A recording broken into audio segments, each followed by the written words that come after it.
Project Bluebeam, DNA fear, and the power of consciousness for decades. Theories like Project Bluebeam have captivated the imagination of many who feel that hidden forces may be steering humanity in ways we don't fully understand. According to this narrative, powerful entities with advanced technology might one day simulate awe-inspiring events in the sky, even so convincing that millions would accept them without question. In a world where drone formations can create massive aerial images, where global satellite networks broadcast synchronized content, and where artificial intelligence can generate virtual realities, it's no surprise that such ideas resonate. At the heart of this concern lies a deeper fear. The fear that if someone could manipulate the sky, they might also find a way to manipulate life itself. Could our DNA be altered to make us more Could external frequencies target the human mind through biological pathways? Let's be clear.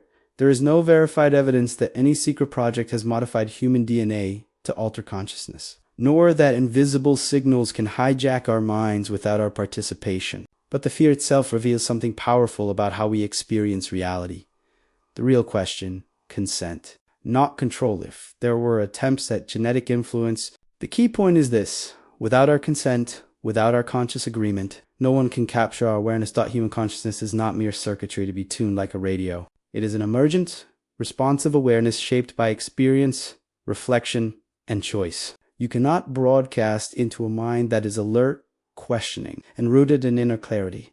If we accept fear as truth, we become easier to influence. But if we hold compassion, awareness, and discernment within us, then no projection, whether symbolic or technological, can override our internal compass. We are more than data. Many people today feel disoriented by media feeds, polarization, fear narratives, and competing versions of truth. But it is precisely in these pressures that we discover our strength. We are not passive receptors. We are active interpreters. You do not have to accept every frightening story as inevitable. You do not have to adopt every narrative that is broadcast through screens, headlines, algorithms, or fear-driven speculation. We are, in a sense, divine sparks, flames of awareness in a world that often wants us to dim our light. May 31st, Flowers Day. Consciousness in action. This is where Flowers Day, May 31st, becomes truly meaningful. On this day, I have given flowers freely in places like London and not as a gimmick, not as a ritual, but as a conscious act of connection. Flowers are not just gifts, they are reminders. Reminders that kindness overcomes fear. Presence overrides distraction. Awareness cannot be hacked if it is cultivated.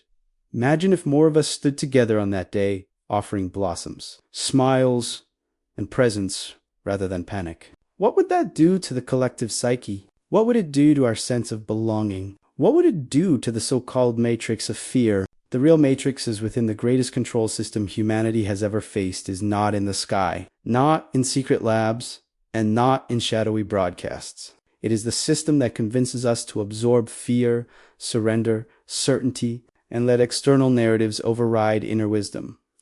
But we are stronger than that. If they projected a spectacle tomorrow, it would be our inner light, not technological dazzling, that defines our response. We are not passive units to be tuned at will. We are conscious beings with choice.